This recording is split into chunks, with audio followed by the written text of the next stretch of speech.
welcome to the introduction of programming by me.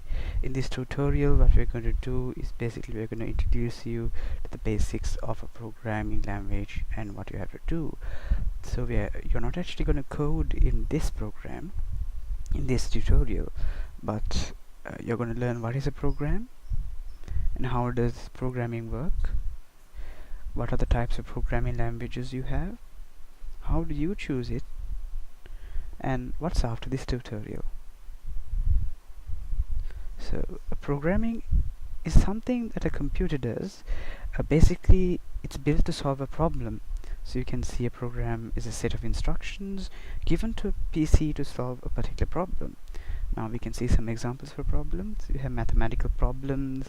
Those are problems like adding, subtracting, blah blah blah.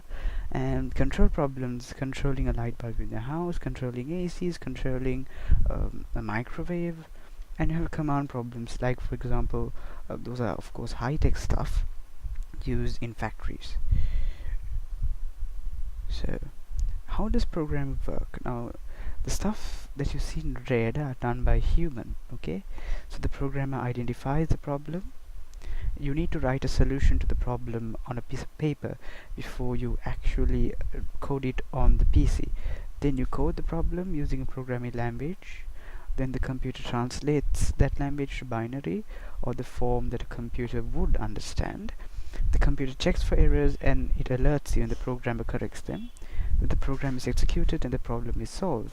Now the stuff that are in blue are the stuff the PC does, or the computer does, and the stuff are in red, the stuff that you need to do. So you do see why it's important to have an introduction to programming. Now there are two types of programming languages, procedural and declarative, right? So now let's take a look at what a procedural language means. Procedural language basically, as its name suggests, you need to do procedures. Basically you need to declare everything that the program does. It won't do stuff that you don't ask it to do. For example, Pascal and Java both follow procedure. Declarative is quite different. You need to declare what the program does. Basically what the program does is it asks questions and it just gives you the answer. It's very hard to write programs like this, and it's used for complex scientific operations. Prolog and alog are used for AI purposes. Now here you basically see the difference. You can see that declarative programming means saying what you want, and procedural means how to achieve it. Now in this you can see that there are three blocks. So what happens is in procedure you'll put down block A, put down block B, and put down block C. But in declarative you just say a tower of the blocks. Now you need to choose what's right for you before you start, because it depends on the individual's choice, not on anything else, and of course the problem. So what is next? You need to learn a programming language. This is very important.